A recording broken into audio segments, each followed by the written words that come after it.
അള്ളാഹു മാത്രമാണ് ആരാധനക്കർഹൻ. അവനല്ലാതെ ആരോടും നമുക്ക് വിളിച്ച് പ്രാർത്ഥിക്കാൻ പാടില്ല. അദൃശ്യവും അഭൗതികവുമായ മാർഗത്തിൽ നമുക്ക് ശിക്ഷകൾ നൽകാൻ അവർ മാത്രമേ സാധിക്കുകയുള്ളൂ. അവരോട് മാത്രം വിളിച്ച് പ്രാർത്ഥിച്ചിട്ടേ കാര്യമുള്ളൂ. ഇത് നാഴികക്ക് 40 വട്ടം ആവർത്തിച്ച് പറഞ്ഞാലും പറയും നിങ്ങൾ ജിന്നുകളോട് പ്രാർത്ഥിക്കുന്നവരാണ്, നിങ്ങൾ ജിന്നുകളെ വിളിച്ച് തേടുന്നവരാണ് എന്ന് നിരന്തരം ആരോപിച്ചു കൊണ്ടിരിക്കുകയാണ്. സഹോദരന്മാരെ, ഈ ആരോപണം തെറ്റാണ്, അത് കളവാണ്, അത് നുണയാണ്, അത് ദുരുദ്ദേശപരമാണ്, ആത്മാർത്ഥമായിട്ടല്ല. അതിന് പ്രമാണങ്ങളുടെ പിൻബലമില്ല. ഒരാളും ഇവിടെ അള്ളാഹു അല്ലാത്ത ആരോടും വിളിച്ച് പ്രാർത്ഥിക്കുന്നില്ല, അള്ളാഹു അല്ലാത്ത ആരോടും വിളിച്ചു തേടുന്നില്ല. പണ്ഡിതന്മാരായ ആളുകൾ പണ്ഡിതോചിതമായി ചർച്ച ചെയ്ത ഒരു വിഷയം സാധാരണക്കാരുടെ ആളുകളിലേക്ക് വലിച്ചിട്ട് അവരെ മുഴുവൻ തെറ്റിദ്ധരിപ്പിച്ച് ഈ വിഷയം ജനങ്ങൾക്കിടയിൽ ധാരണപ്പിശുണ്ടാക്കിയ ഒരു വിഷയമായി മാറിയപ്പോൾ നമ്മളതിന് മറുപടി പറയാൻ നിർബന്ധിതരായതാണ്.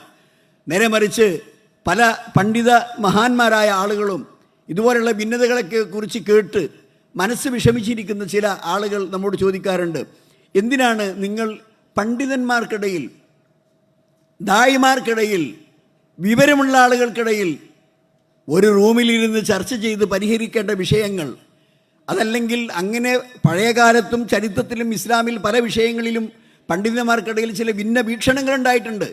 ആ വീക്ഷണങ്ങൾ അവരെല്ലാം സൗഹാർദ്ദപരമായി, സാഹോദര്യപരമായി അവരുടെ ഇടയിലുള്ള ഐക്യത്തിൻ്റെയോ ബന്ധത്തിൻ്റെയോ ആ നൂലിഴകൾക്ക് യാതൊരു ദൗർബല്യവും സംഭവിക്കാതെ എത്ര പരിഹരിച്ചിട്ടുണ്ട്. എല്ലാ അഭിപ്രായങ്ങളും ചിലപ്പോൾ ഷെയ്ഖുൽ ഇസ്ലാം ഇബ്നു തൈമിയ്യയുടെ അതേ അഭിപ്രായം തന്നെയാണ് ഷെയ്ഖുൽ ഇസ്ലാം മുഹമ്മദ് ബിൻ അബ്ദുൽ വഹാബിന് എന്ന് പറയാൻ പറ്റില്ല. ചില കാര്യങ്ങളിൽ അവർക്കിടയിൽ ചില അഭിപ്രായ ഭിന്നതകളുണ്ടാകും.